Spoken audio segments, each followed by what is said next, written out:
Hello, everyone. First, let me take the honor to thank you all for joining us today. Let us go over a few key items before we start. Request you all to mute your phones during the presentation. If you do have any questions, please post them to the host on the WebEx chat. We would be able to respond to those questions at the end of the presentation in the order received. If any of your questions are left unanswered due to time constraints, we will respond to them separately over an email. We are also recording this session and will be sharing with all the registrants. For today's webinar on digital order to cash, maximizing cash flow during COVID-19 and beyond, we have with us Kevin Pimenta from IDC Enterprise Applications. As a research manager with IDC Enterprise Applications team, Kevin provides insights and intelligence across multiple areas, including enterprise resource planning, order management, financial applications, project and portfolio management. He assesses the interplay, challenges, and trends regarding various enterprise application deployment models like mobile enterprise applications and cloud models. He also develops and delivers his views, opinions, and analysis on the dynamics and evolution of this complex technology ecosystem. Along with Kevin, we also have Veena Gundevelli. Veena is the founder and CEO of Imagi Corporation and an award-winning serial technology entrepreneur with extensive experience in the fields of artificial intelligence, data analytics, automation for enterprise finance operations. She's highly recognized for her visionary ideas and paradigm shifting innovations for which she has awarded Innovator of the Year, Trailblazer of the Year, and Women in Technology distinctions. Let us now go over to the next slide, Veena, to go over the agenda, please. In today's agenda, we are going to be covering about 20 minutes from Kevin, talking about the IDC perspective. And then we will have the follow-up session from Veena, talking about Imagi perspective. And we will get into a discussion and a Q&A mode thereafter. I'm going to now invite Kevin to take it over for his presentation. Kevin, over to you, please. Hey, thank you so much. Great introduction. Exciting topic. So happy to be here. Just logistically, if we could just forward one slide here, and we can kind of get started. First thing I want to tell you is a little bit about IDC, a little bit about my role, a little bit more specifics. So IDC, we're a global research, market research firm. 1,200 analysts throughout the world. And my little tiny area is financial applications, financial software. And I have to wear 3 hats in order to really sort of service that market. I have to talk with vendors like Imagi and their competitors. I have to talk with potential customers and help them build shortlists and help them evaluate companies. And I talk with the investment community. And when I'm telling you things, it's from those 3 sort of, it's at the nexus of those 3 perspectives. So I just wanted to get that out there. One of the things that we're seeing here, and why this is an exciting topic, is that AR, accounts receivable, has really sort of stepped into the spotlight, given what's been happening with the pandemic. AR has really sort of stepped forward, and I'll tell you why.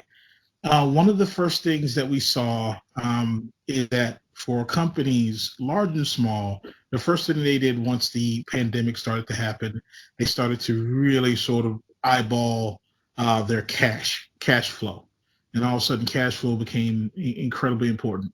Monitoring the basics, right? Inflows versus outflows, and making sure that not only are you able to, sustain market position, but in some cases it was a matter of are we going to be able to make payroll, right? So cash became incredibly important, and we saw that here in some of the data. One of the things that I have here is a big honking number right there in front of you. And what this number is, it represents the number of survey respondents that are planning to to purchase SaaS a SaaS solution for AR in the next 12 months.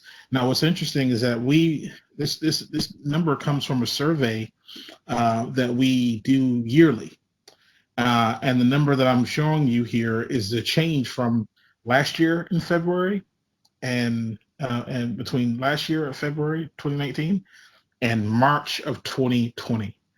Same question, same profile of survey respondents, and you can see the delta, right?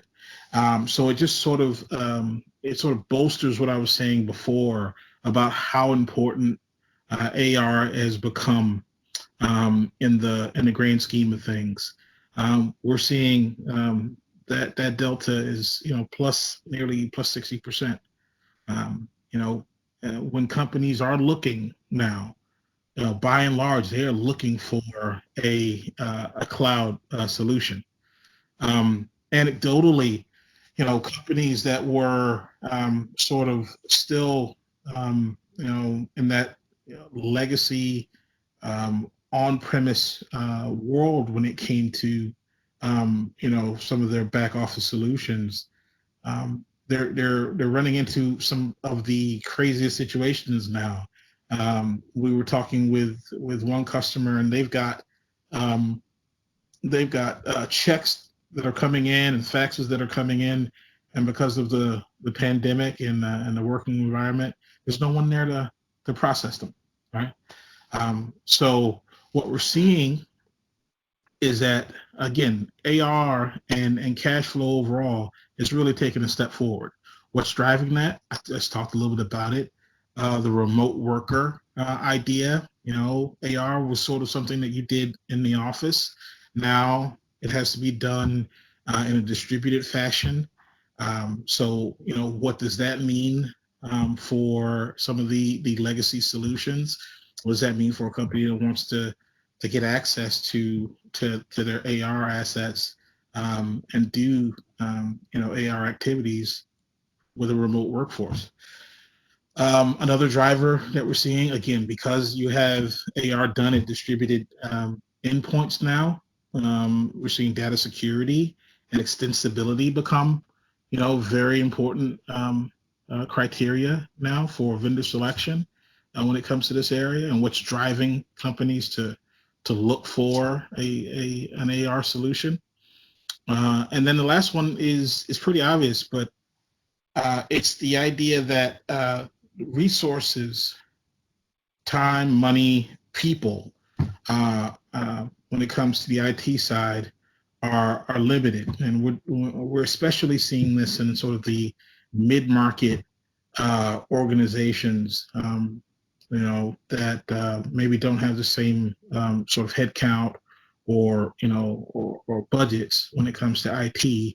They're very excited about the possibility of cloud for AR. So look, AR, everybody's excited to get a solution for AR, but the truth is AR is a collection of activities, right? Some of them are pretty challenging. In our survey, what we did was not only ask, hey, what are you using it for? What are you using this new AR solution for, this potential new AR solution? But also, hey, what aspects do you find to be the most challenging? One of the things that jumped out were these areas here. In no particular order, it's cash management, the deduction side of things, and then credit. And then after that, you have your payments and collections. All of those areas sort of make this sort of hairball of activities, and they all depend on one another. And what happens is if you have a broken process in any one of these areas, then all of a sudden the entirety of the AR workflow just sort of comes to a halt altogether, or definitely is hampered. And I think it's a bit out of order, and that's my fault. I think collections was the number one, and then cash. But it definitely goes to show you that the areas that were where the rubber meets the road, where it's most complicated, where there's the most moving parts in AR. Those are the areas that people find the most challenging, and that's where when you're looking for a solution, these are the areas, and automation and intelligence being brought to these areas. That's what can differentiate a solution that's going to be ready for today's AR problems as well as tomorrow's AR problems. All right, next slide. So I talked about, the solution that is, to get you prepared for today's AR problems. And then, of course, as you look forward past, COVID, in a post-pandemic world, a solution that is also prepared to handle those sorts of problems. And what are some of the benefits that you get out of having a solution like that? Well, for the most part, these are the ones that when we were talking with customers that really jumped out. I think visibility and reduced DSO, you get that with a lot of solutions.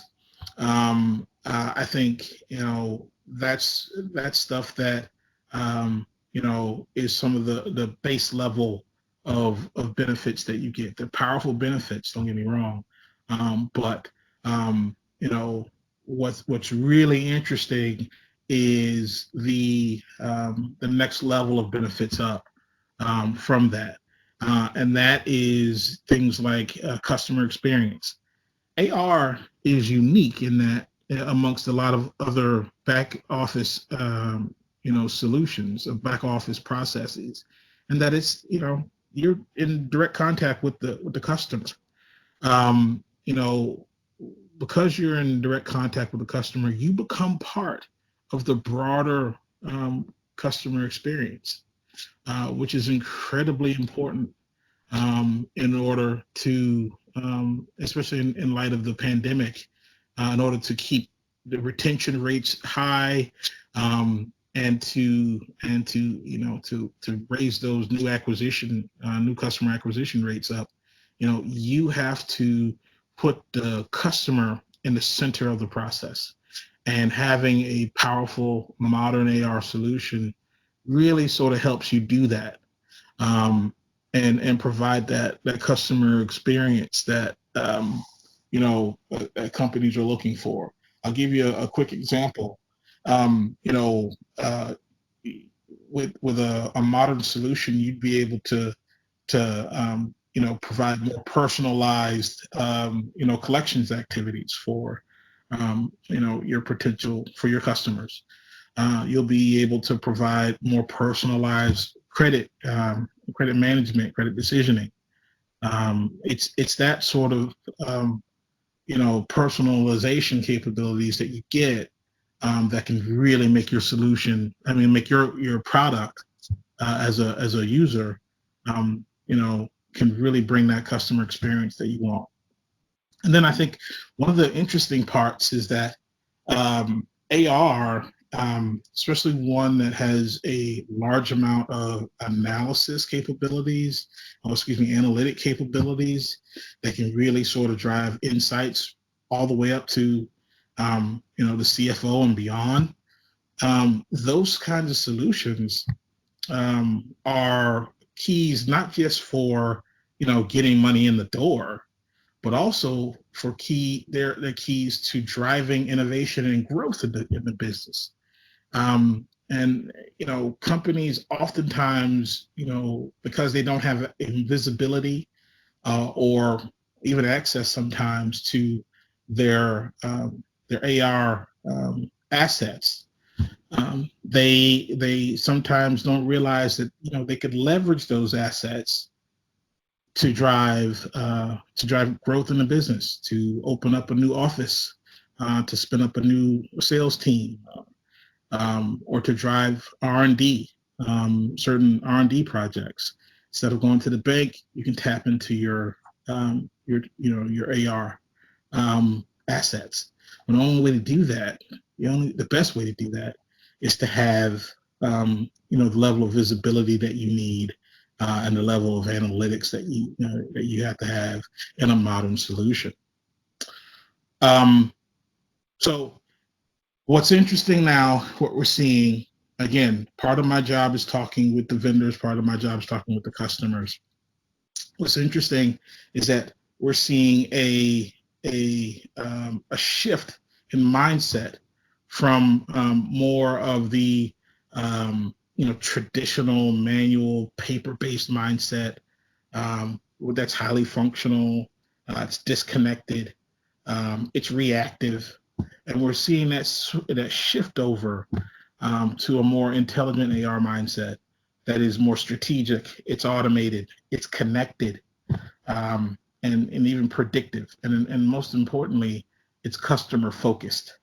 And for the sake of time, I won't go through it, but again, one of the key pieces that you get out of this slide, that I want you to take from this slide, is that it's a cultural change as well, that is needed to really sort of maximize a modern AR solution. And part of that cultural change is sort of being more customer focused, being more proactive or predictive instead of reactive. Okay. For the sake of time, I'll keep moving here. Yeah. So right now we're on the cusp of a digital transformation that's happening. Technology is at the root of that digital transformation for AR, and there are certain technologies that are leading the way. Machine learning, especially in areas like reconciliation, collections, deductions, and really important whenever there's a ton of data or a ton of transactions that you have to sort of analyze. Machine learning is really great for that. You see APIs. Again, AR is actually a coordinated dance, I like to say, between legal, sales, treasury, AP, right? It's really, it works its best magic when it's connected to the rest of the business. And the best way to do that is to have sort of modern and robust APIs. And then the final one, we're starting to see a lot of energy being put toward virtual assistants when it comes to AR. And we'll talk a little bit more about that in the next slide. There's a lot of energy being put toward sort of automating and helping out customers as they move through their AR activities.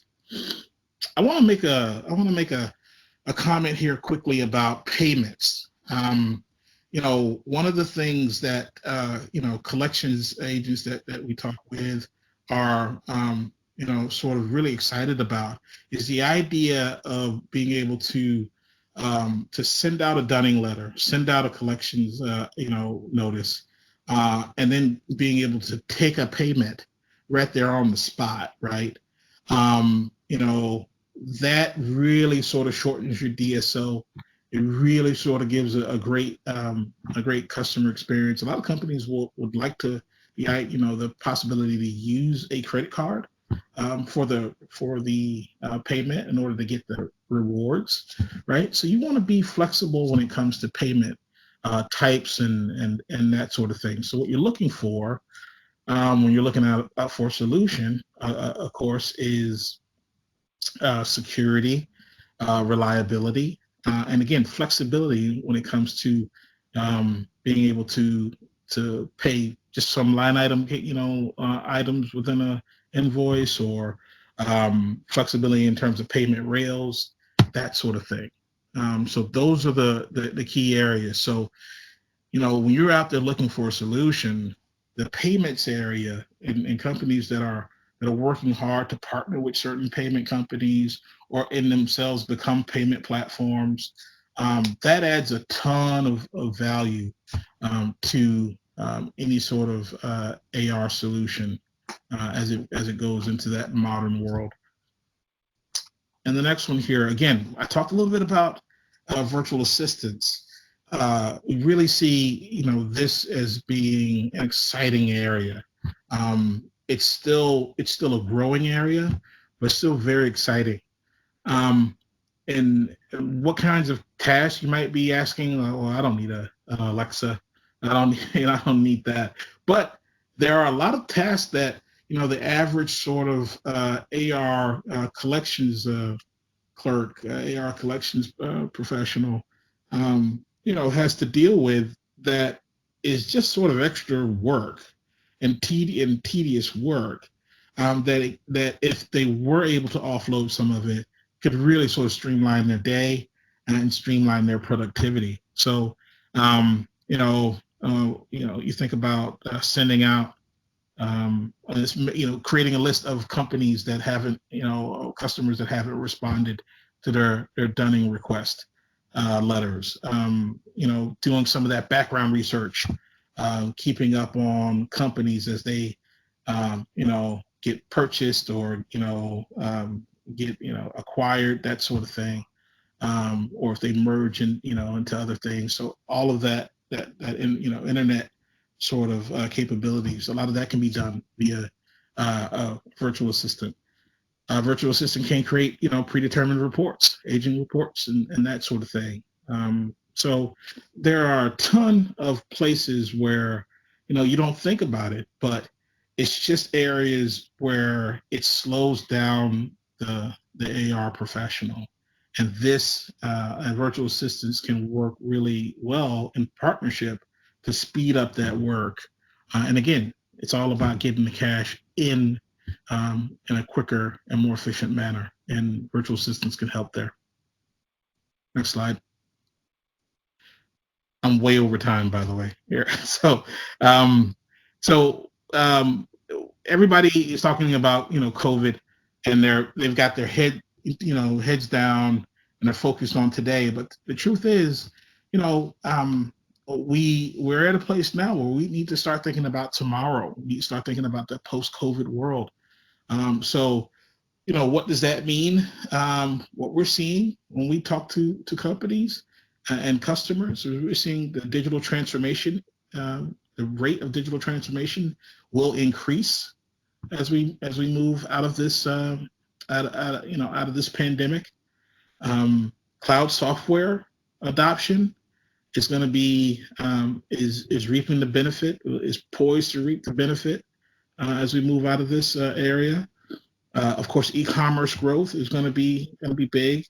And again, coming out of this, one thing I want to make sure everyone understands is that this is one pandemic, and it's a doozy. It is maybe the biggest we've ever seen in terms of sort of changing the way things are done.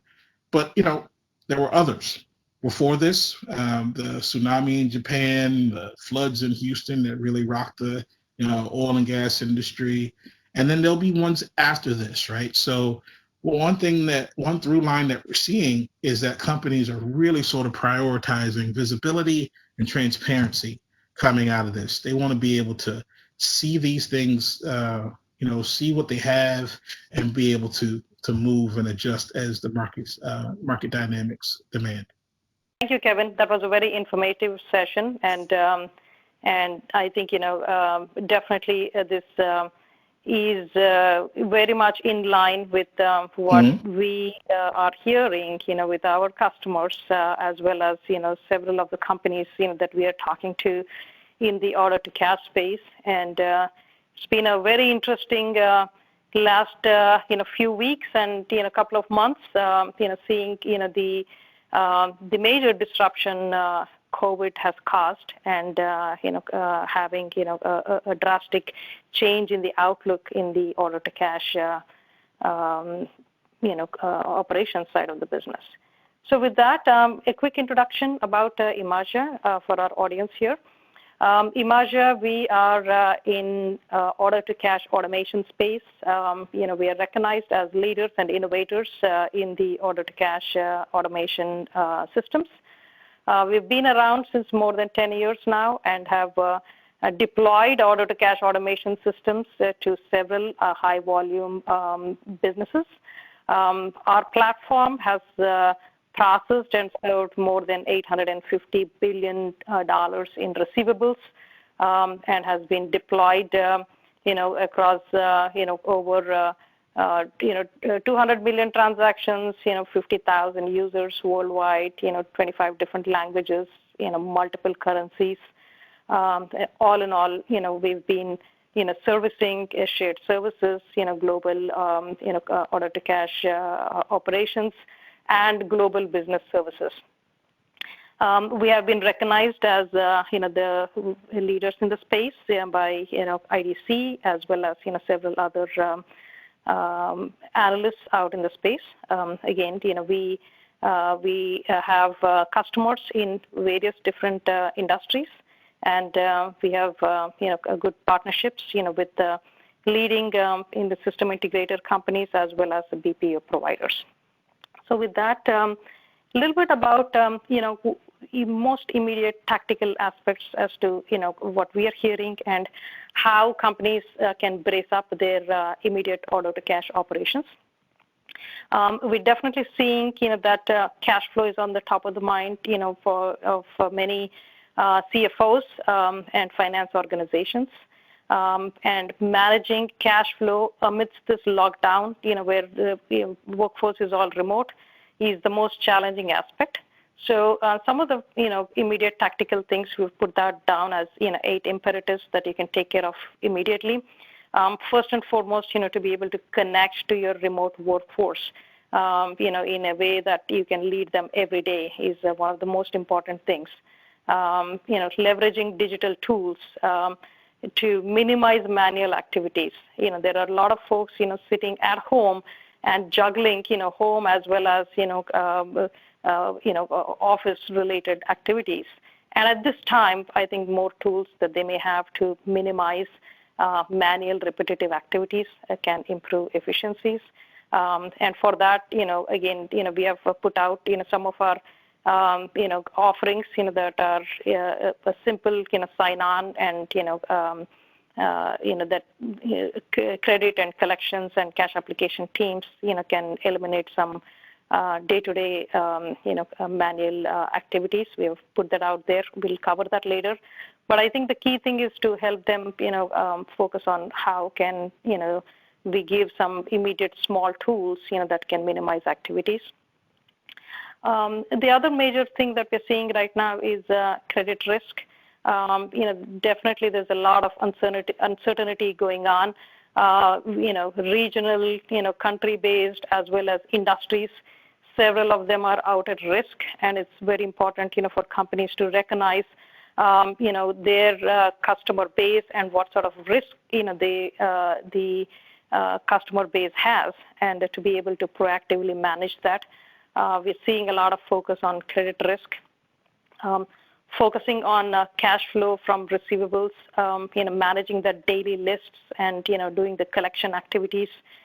Some of those, tactical items definitely is on the top of the agenda for many people out there.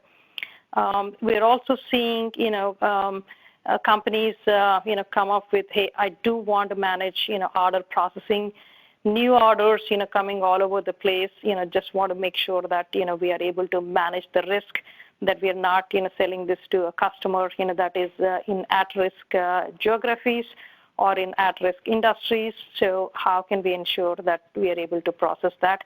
So, putting some short-term measures to, block and, tackle that in some shape or form is what is on the top of mind, for everybody out there.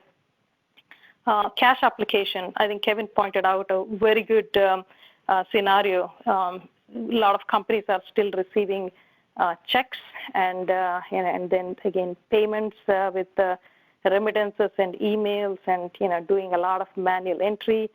A lot of that is definitely causing cash application inefficiencies, and again this has now become a lot more accentuated because of the remote working and the situation that we are in. So any tools, immediate tools that can give,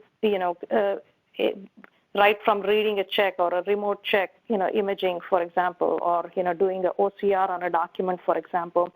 Any of those tools can, certainly help, short term.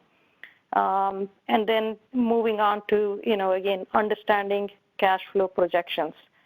To be able to have that very short-term focus, what's coming in this week, next week, this month, next month, and to be able to feed that information right to the treasury, right to the finance executives.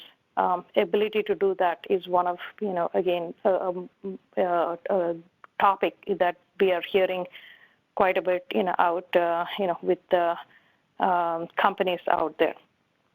So I think getting a handle on that, is a immediate short-term imperative.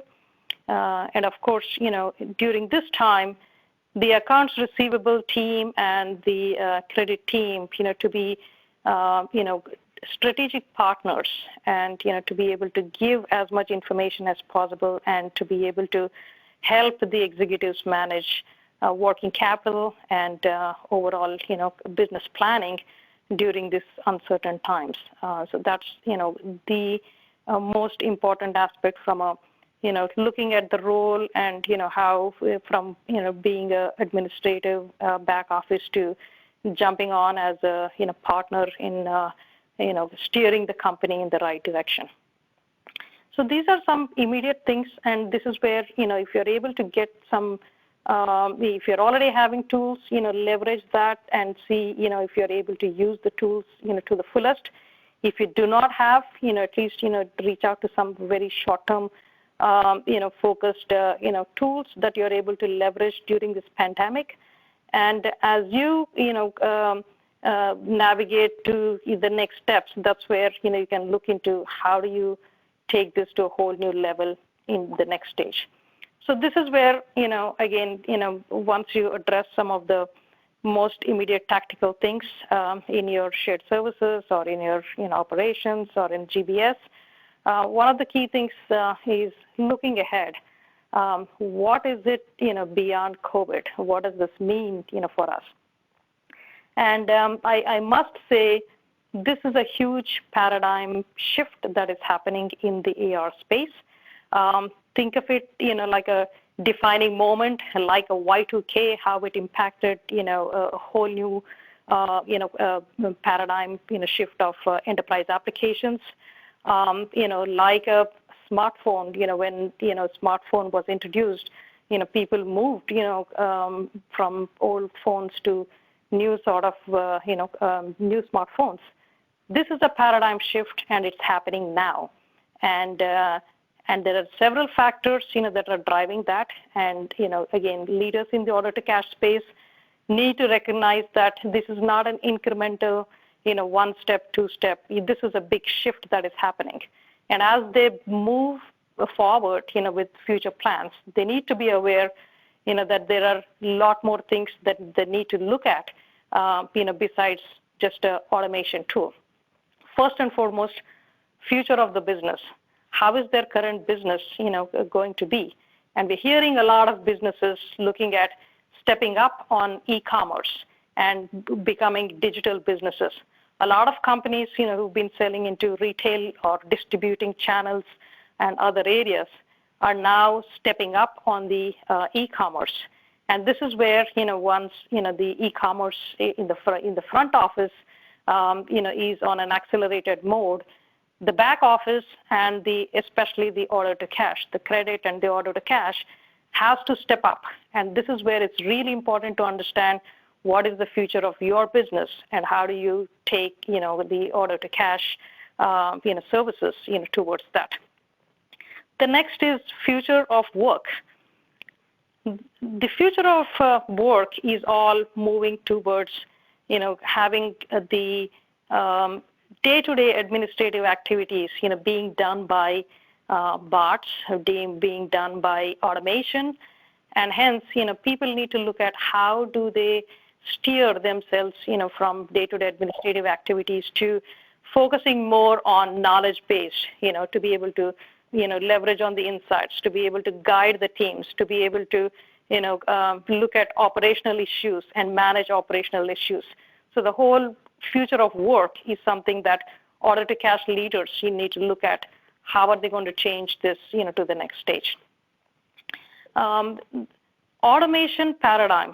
So this is where today, or before COVID, when companies looked at automation in their order to cash operations or shared services, they primarily looked at, hey, we have X number of FTEs. We want to have a tool, to be able to manage maybe daily lists and things like that. But the whole focus, was more on people, and it was, maybe about 80% of people, 20% of automation. Whereas now, go forward, it is all shifting to 80% is all going to be automatic, and it's going to be touchless. And about 20%, yes, we still need people, and people need to handle escalations. People need to manage, the exceptions, and look at how they can improve the operations. So there's a big paradigm shift, but the auto and manual activities from 2080 to 80/20, and that's where leaders have to look at how do they take their teams and make this paradigm shift. Big portion of this paradigm shift means the AR operations go forward will be considered more as digital services. Think of them as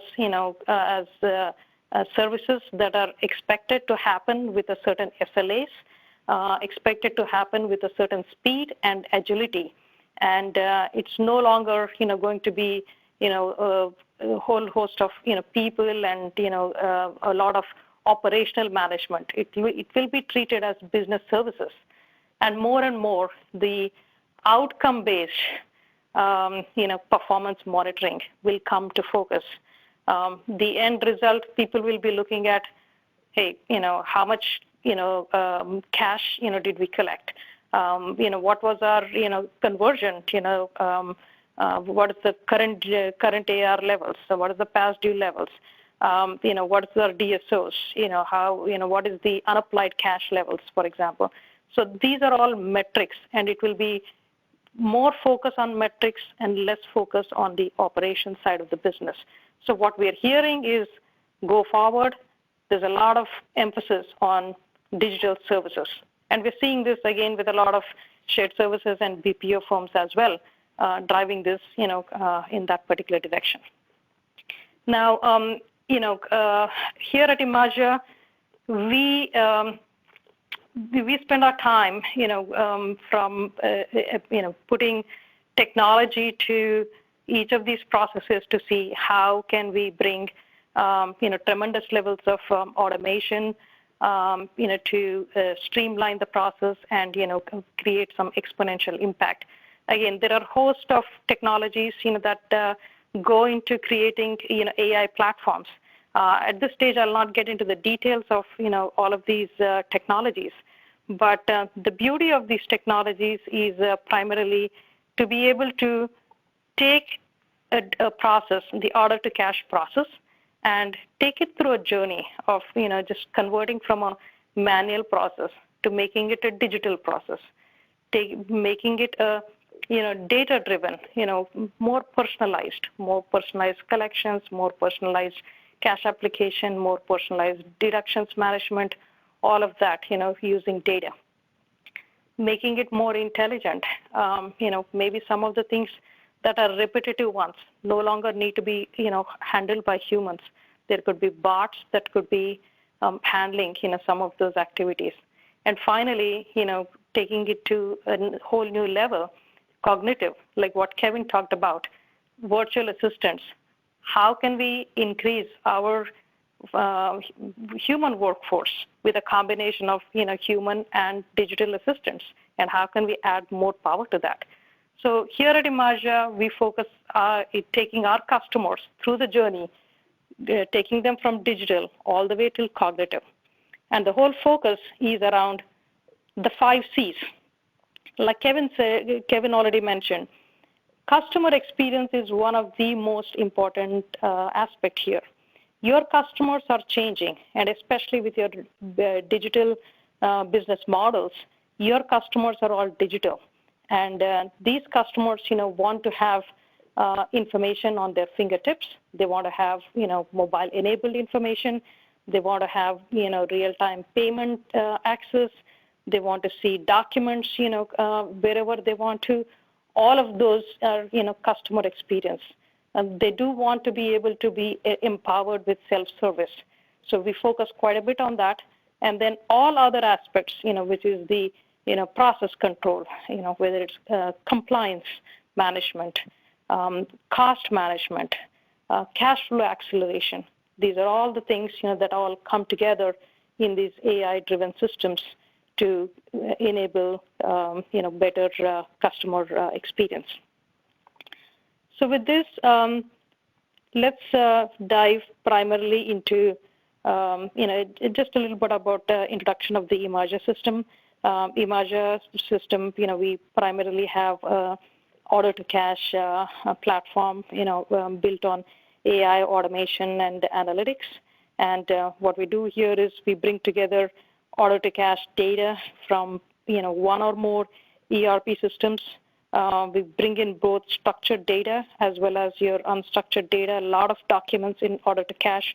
We bring them all together, and then we create unified relationships to see how we can apply AI, to this particular data. And over here, again, we have a platform that brings in automation, analytics, and AI. And our, most recent, claim to fame and awards, have been on our new digital assistant called Gia. With Gia, we have skilled Gia to be an assistant very much focused on order-to-cash. Again, you do have multi-purpose, assistants like a Siri or like an Alexa. However, this is a very purpose-built application like a Erica of Bank of America, for example, or, a Google Assistant specifically on the Google Maps, for example, right? So very, very specific focused. And we have trained Gia with certain skills to augment, and we'll talk a little bit about how, that's going to take care of that. So with that, again, a little bit about, how we take this. You have a lot of data in the accounts receivable area, and you can apply analytics to be able to derive very personalized process. And you can track customer payment behavior. You can, track transactional issues, and you can, again, apply auto matching and several different aspects. Few things we've talked about, from a paradigm shift perspective, adding digital assistants. Digital assistants, in this case with Gia, we have added Gia to, sending Gia with the, invoice to the customer, where the customer will be able to transact with Gia, communicate with Gia, and do the payments information, right there. Several different ways you can use digital assistants to read your documents, to process your documents, like your checks, like your logbox images, and several other aspects. Very helpful, again, during COVID as well as post-COVID. Likewise, again, there are several bots, within the, within the order-to-cash that you can leverage, which is credit verifications or posting your invoices into customer portals, for example, very time-consuming activities that can also be done over there. And then, again, so some of the areas that I would like to cover is digital credit applications. This is an area that you can see tremendous amount of efficiency gains, moving more towards automated credit processing. Again, we see a lot of companies, right now focused around the entire, credit application processing. Collections, driving, very personalized collection activities, and making sure that, your customers are getting, the correspondence and the self-service, options, that they need. Cash application is a huge area. This is where you can deploy AI to read the documents, do automatic posting.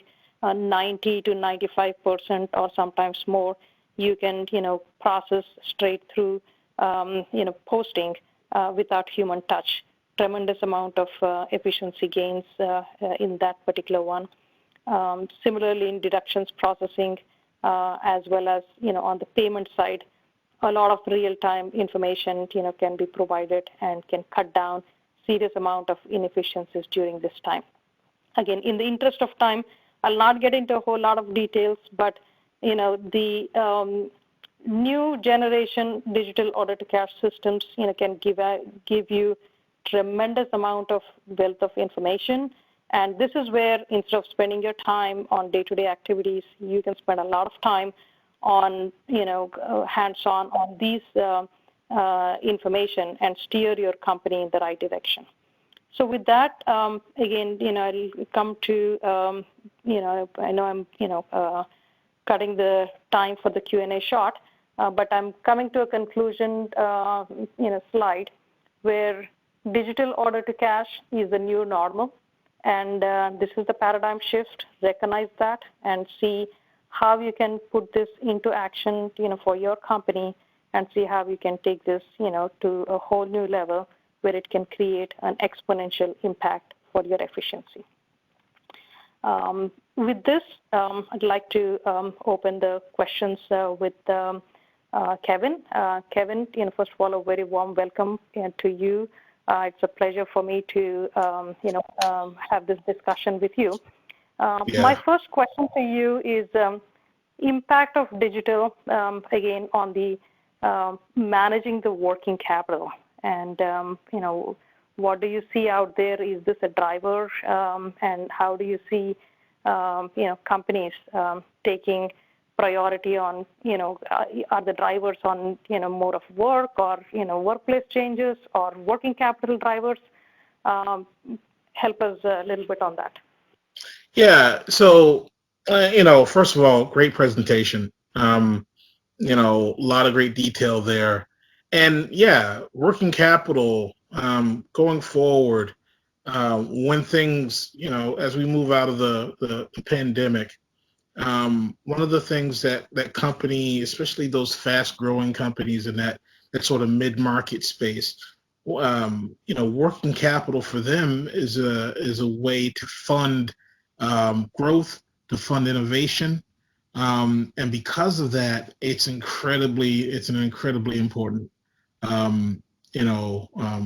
metric, incredibly important, statistic for them to keep track of. And in order to do that, they've got to have that level of visibility. They've got to have that level of digitalization, which is why we're seeing at IDC, one of the things that will be an outcome from this pandemic as we move out of it is going to be that the digital transformation is going to transition from being, hey, we'll do it sometime down the road to we're going to do this now or else. The priority around digital transformation is going to really increase. And again, because in those fast growing areas or areas that are sort of tightly, a lot of competition, being able to have that working capital and being able to tap into it to fund growth, to fund new business activity, that's how companies sort of move to the next level. Great, Kevin. One of the areas that people ask me a lot of questions is, hey, we're talking about AI and in new generation automation. What does this mean in terms of efficiency, some quantifiable, metrics that you can, share? And I'd like to hear, some of those with you. And from what we see from our experience, Kevin, is about, key metrics like a DSO reduction, for example. In most cases, we see like a 20 to 25% or 30% reduction on, DSO, for example. On the efficiency, the FTE efficiency, an easy, improvement, up to about 40%, of efficiency gains, etc. So likewise, there are a number of metrics, that show drastic improvements. From what you hear from your clients and, from companies out there, how do you see, some of these metrics and, the drivers for change for this? Yeah, so some of the metrics that you mentioned, DSO is going to be important, but then also some of the internal metrics, so the metrics between the ratios between number of outreaches to collections, right? Some of these metrics that talk about sort of how efficient the process is, as opposed to the pure DSO, are going to become incredibly important. And again, it's that level of detail that you're going to have in order to track at that sort of granular level those metrics. That's what's going to be a key differentiator going forward, and that's why you need a modern solution. Again, DSO takes into account a lot of the companies waiting for holding on to cash or not taking the early deductions or taking early payment kind of stuff. But the internal sort of metrics around just how efficient you are in terms of collections activities to actual money in the door. There's a series of those kinds of metrics, and those are the ones that are going to be incredibly important. So I'm sure some of them who are planning to have these discussions internally with their executives, they can always come to you. Yes. For some kind of a guidance and some sort of a worksheets to kind of take things forward. So we'll definitely share your information with them, and I do want to open this out to one or two questions from the audience. And before that, I would like to also remind the audience that we do have some free COVID offerings on the Imagi website. Feel free to access them and use them within your organization. And these are simple productivity tools that don't need a whole lot of deployment and single sign-on. So with that, Akshay, we'll have that over to you to see if there are any questions from the audience. Sure, Veena. So I'll request the audience again to key in on any of your questions that you've got over here on the chat window. We'll take them up sequentially. We just have a few more minutes left. I have one question, where I think the question is, what are some typical deployment times for these systems? So from a deployment perspective, you can have a very small, application, starting out with digital credit, for example, which can be, immediately within, hours, you can get that up and running. To you can have, longer deployments, for a whole module or, whole applications. So typical deployments, take, anywhere from, few weeks. Anywhere from about 8 weeks to 12 weeks, depending on size of deployment that you have, or it can go longer if you want to have phased rollout globally.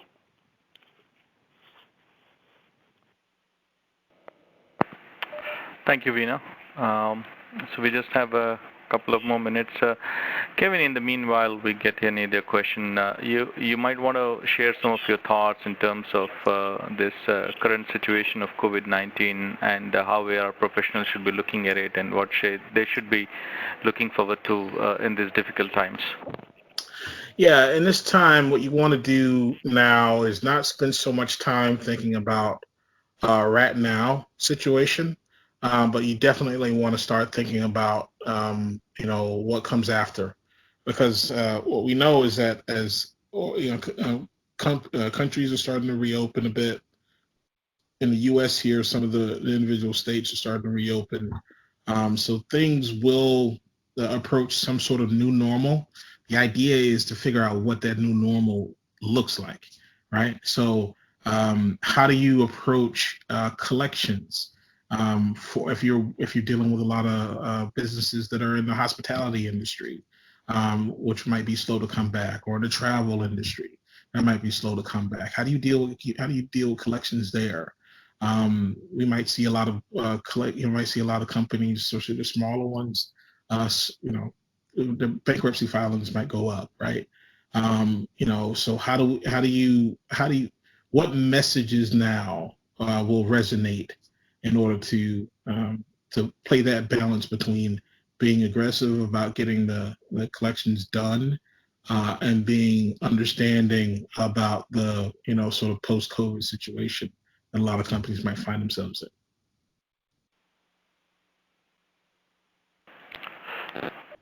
Thanks a lot, Kevin. I think with that, we come to the top of the hour of our session, and we need to wrap up.